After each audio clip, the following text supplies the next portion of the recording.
sur mon blog J'aime être maman.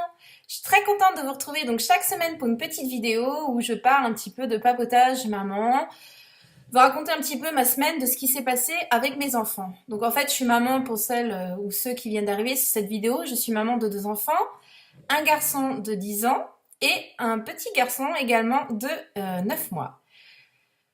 Donc en fait, alors pour parler un petit peu, on va parler du plus âgé, de l'aîné, puisque le papa et moi-même nous sommes séparés, donc il y a la garde alternée, et donc cette semaine il était avec moi.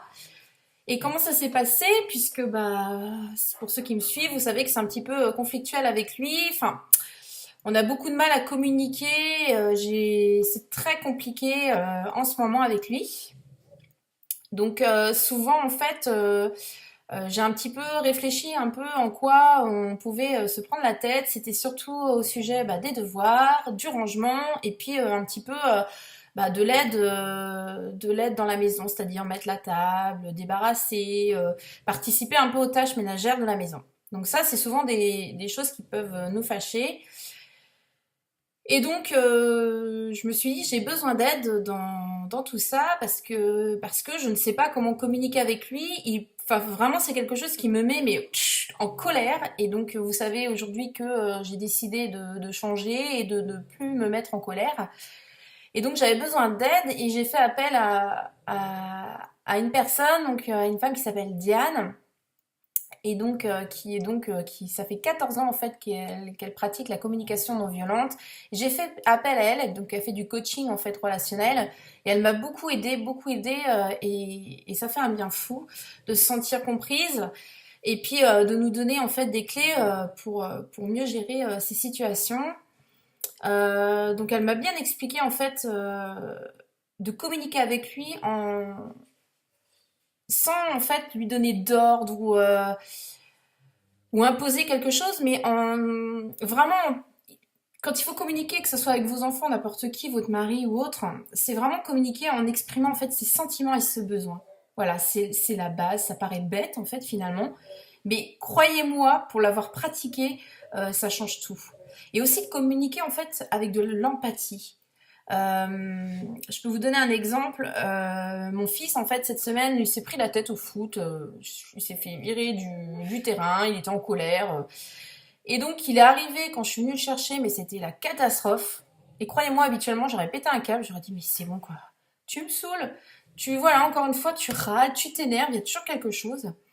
Et là, en fait, j'ai décidé de réagir autrement et d'avoir de l'empathie envers lui. C'est-à-dire de comprendre en fait ce qu'il ressent, en fait comme si je parlais à une amie qui venait, qui était super en colère, et en fait l'aider dans tout ça, d'en comprendre ses émotions.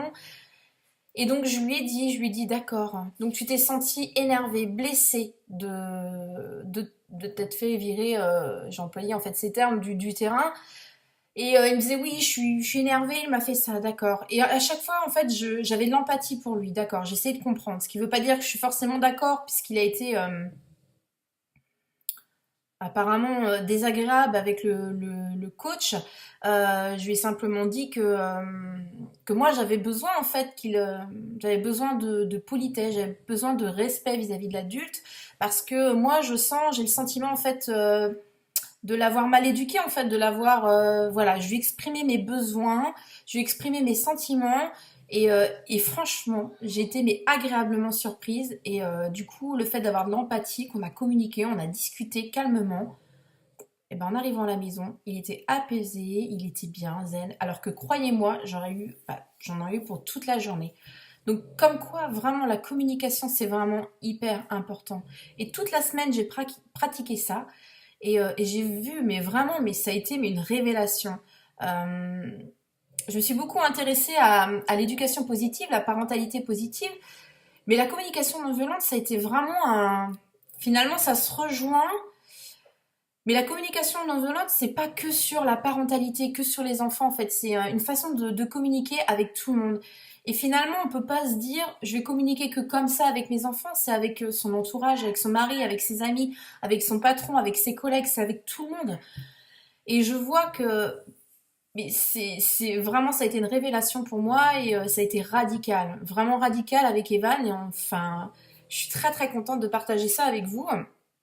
Du coup, je vais faire beaucoup plus de séances de coaching avec Diane. Et pour vous donner son nom, donc c'est Diane Durand. Diane Baran, pardon, Diane Baran. Et franchement, super. Je vous la conseille. En tout cas, elle m'a beaucoup aidée et je compte faire en fait une séance de coaching une fois par mois. Très prochainement, en plus, je lui ai demandé pour me faire une petite interview pour que vous aussi, elle puisse vous aider en tout cas à communiquer avec vos enfants sans crier, sans vous énerver, voilà, dans la bienveillance. Et je pense que ça pourrait vous aider.